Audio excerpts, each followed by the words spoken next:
a horrifying incident on an airplane at Las Vegas airport. Let's go ahead and put this up on the screen. So they were dealing with extreme heat temperatures there, 111 degrees. And this plane was apparently sitting on the tarmac with limited or no AC. And passengers started fainting, falling out, some even apparently soiling themselves. At least 5 people wheeled off of this plane in stretchers. The pilot instructed passengers to, quote, hit your call button if you're having a medical emergency. You also had flight attendants who fell ill during the 4 hours that this group was held on this hot idling plane. Let's take a listen to a little bit of what this sounded like for the passengers on the scene. All right, everyone, just for Captain speaking, we certainly do, again, apologize for the situation of being very hot at the back there. This is the best that our cooling is going to occur while passengers are on the aircraft. I mean, just absolutely horrible. There was actually a Fox News producer who was on the flight who was talking about all the babies that were screaming and just what a horrific situation it was. Eventually, they got them off the plane and then they canceled the flight because they didn't have any crew that could work with, because the crew themselves had fallen ill in these extreme temperatures. So no surprise that these type of extreme temperatures are horrible on your body, have huge impacts on people. And this comes, of course, as we've seen much of the country and actually much of the world suffering through extraordinarily high temperatures, things that we've never seen before.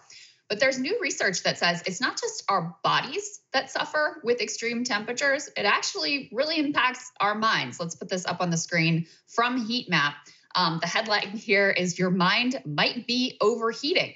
They cite a few different studies here about the impact on mental health from extreme temperatures. One study looked at the correlation between heat waves and deaths by suicide and found monthly suicide rates rose more than 2% due to temperatures in the hottest months. Another study, this one was published just last year, looked at emergency room visits for mental health throughout the U.S. during the summer months between 2010 and 2019. They found a 5 to 10% increase in visits on the hottest days. There were a whole variety of conditions that were identified as part of that surge.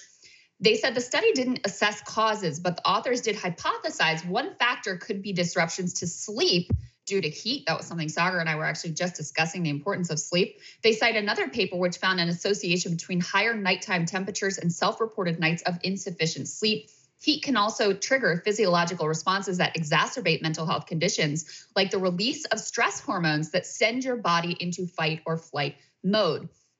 In addition to the studies that they cite here, there's been a long-term, well-known trend of violence and crime spiking when temperatures rise, regardless of whether it's in the summer months or at any other time of year. There is a correlation between increase in temperatures and increase in violent crime. So clearly it gets to people. It affects them in a lot of different ways.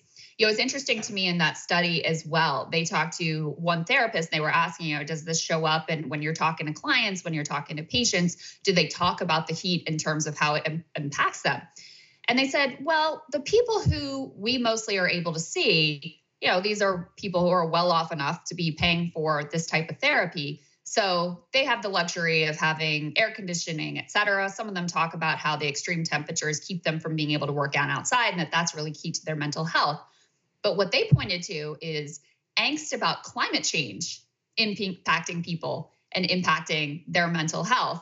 And it reminded me actually of the charts that Sagar and I took a look at that showed that people who are liberal are more likely to have a lot of more negative feelings about themselves, a lot more negative feelings about the future. Some of that could be attributed to concerns about the climate crisis. But this is increasingly becoming a really widespread concern, understandably so, given the fact that we all are basically suffering through some sort of extreme weather as we speak. Go ahead and put this up on the screen. This is the polling about how people are feeling about the climate. Majority expecting significant negative effect from climate change. According to this new Quinnipiac poll, they found 55% of Americans expecting a significant negative effect.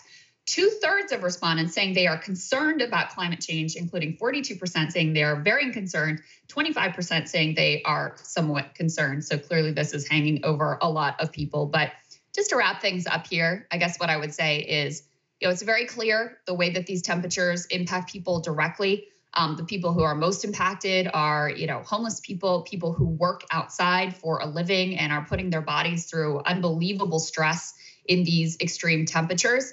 But there are a lot of follow-on effects here that we are just beginning to wrap our heads around. So make sure you're taking care of yourself, body, mind, take care of each other, because we all might be losing it a little bit as temperatures get more and more extreme. And so I thought it was fascinating to take a look at some of the follow-on effects that they see. Hey guys, if you like that video, go to breakingpoints.com, become a premium subscriber, and help us build the best independent media organization on the planet. That's right. We're subscriber funded. We're building something new. We want to replace these failing mainstream media organizations. So again, to subscribe, it's breakingpoints.com.